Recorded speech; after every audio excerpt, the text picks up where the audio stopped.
Assalamualaikum warahmatullahi wabarakatuh. Halo, saya Irma Rahayu yang biasa dipanggil Teh Irma. Dan saya adalah seorang soul healer, bukan motivator. Kali ini kita akan berbincang-bincang dan membahas tentang Bakyak Mama. Apa sih Bakyak Mama? Sebenarnya Bakyak itu adalah filosofi saya tentang bagaimana kita menghadap Allah. Seperti kalau kita mau ke musola, kemudian kita harus melepas semua sepatu kita semahal apapun dan pakai bakyak yang mungkin sudah rapuh, sudah bulukan. Tapi itu adalah cara yang terbaik untuk kita menghadap Allah, yaitu berwudu dengan wudu yang sempurna, melepas semua sepatu alias melepas semua kesombongan kita. Bakyak itu sebenarnya istilah lain yang saya pakai sebagai ungkapan bahwa saya memberikan saran, saya memberikan kritikan, baik itu pedas ataupun ya agak sedikit-sedikit lembek gimana gitu. Dan itu sebenarnya semua orang memerlukan, termasuk saya juga suka membakyak diri saya sendiri. Mudah-mudahan di acara Bakyak Mama Anda bisa mendapatkan apa yang Anda cari, jawaban yang selama ini mungkin belum bisa Anda dapatkan.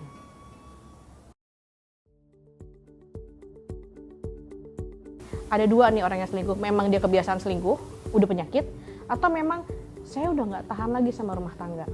Nah ini yang kita bahas nih yang udah nggak tahan lagi ya. Kalau yang memang udah penyakit ya udahlah, you bye bye, silahkan ke laut ya, nyebur dalam-dalam. Kalau yang nggak tahan lagi, maka biasanya yang saya lakukan adalah ngajak ngobrol dulu si pasangan si istrinya. Tanya, kenapa sih sampai suami seperti itu? Apa yang lo lakuin di rumah sehingga si suami selingkuh? Begitu juga dengan misalnya istrinya yang selingkuh. Maka ditanya dulu sama suaminya, kenapa sih sampai istri lu selingkuh? Itu pasti ada sebab akibatnya. Istilahnya kalau misalnya dia selingkuh karena tidak tahan sama rumah tangga, itu masih bisa diselesaikan dengan baik-baik insya Allah, takes time. Tapi kalau yang memang dia penyakitnya emang udah seneng selingkuh, maka menurut saya adalah dia harus kembali lagi ke orang tuanya untuk melihat apa sih yang dia benci dari orang tuanya. Karena itu trauma yang menahun, trauma yang mungkin dia melihat, mungkin orang tuanya salah satunya selingkuh, atau mungkin dia melihat ada om atau caretaker yang lain yang membuat dia, gue nggak bisa dengan satu orang.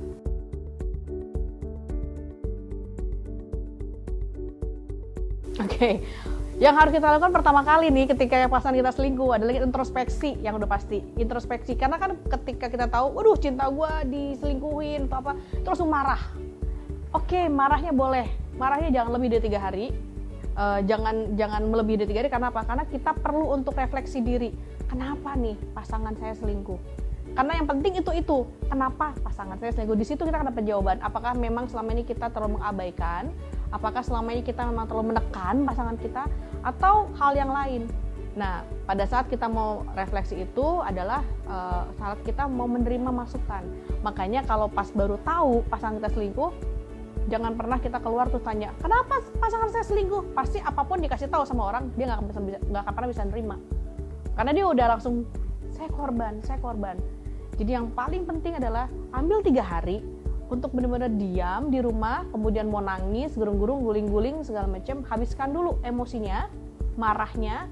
Kalau udah agak tenang, baru boleh keluar, cari jawaban di luar, cari pertolongan, konsultasi, atau misalnya minta bisa dibilang minta bermusyawarah lah sama keluarga dari pasangan kita, mungkin untuk memperbaiki apa nih yang harus kita perbaiki itu. Nah setelah 3 hari berturut-turut, baru pilih dengan baik-baik, saya mesti ketemu siapa, saya mesti ngomong ke siapa. Bukan, jangan cari sahabat dulu, karena kita belum tahu sahabat kita itu bisa dipercaya atau enggak. Jadi lebih baik, kalau yang menurut saya sih, kalau misalnya punya ibu, ya ngomong ke ibu, atau misalnya baik-baik ke kakak. Kalau ibu, bapak, kakak nggak punya, ya udah ke pasangan kita, punya keluarga pasti kita ada kan, mertua, kemudian ipar. Cari yang mereka memang netral sama kita, yang memang bisa untuk jadi teman bicara, teman curhat. Nah, pada saat kita curhat jangan bilang dia selingkuhin saya, karena pasti akan defense kan. Tapi bilang bahwa tolong kasih tahu saya mesti gimana karena dia selingkuh. Kira-kira apa sih selama ini yang saya salah? Karena kadang-kadang pandangan orang lebih clear tentang kita dibandingkan pandangan kita sendiri. Lakukan itu, insya Allah berikutnya ya pasti ibadah ya. Kalau misalnya, saya mau ke pastor, saya mau ke pendeta, saya cerita, atau saya misalnya mau tahajud ke ustazah atau apa, silahkan. Tapi lewati dulu nih momen-momen emosinya, habiskan dulu. sebelum mencari pertolongan.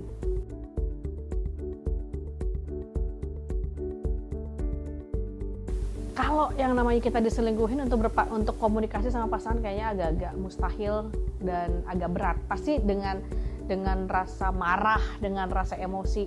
Jadi menurut gue sih jangan langsung ngobrol sama si pasangan kita, tapi cari orang ketiga.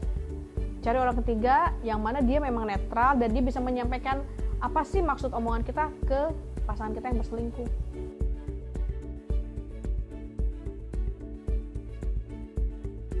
Dua-duanya jangan membuka, juga jangan menutupi, karena anak pasti tahu kok.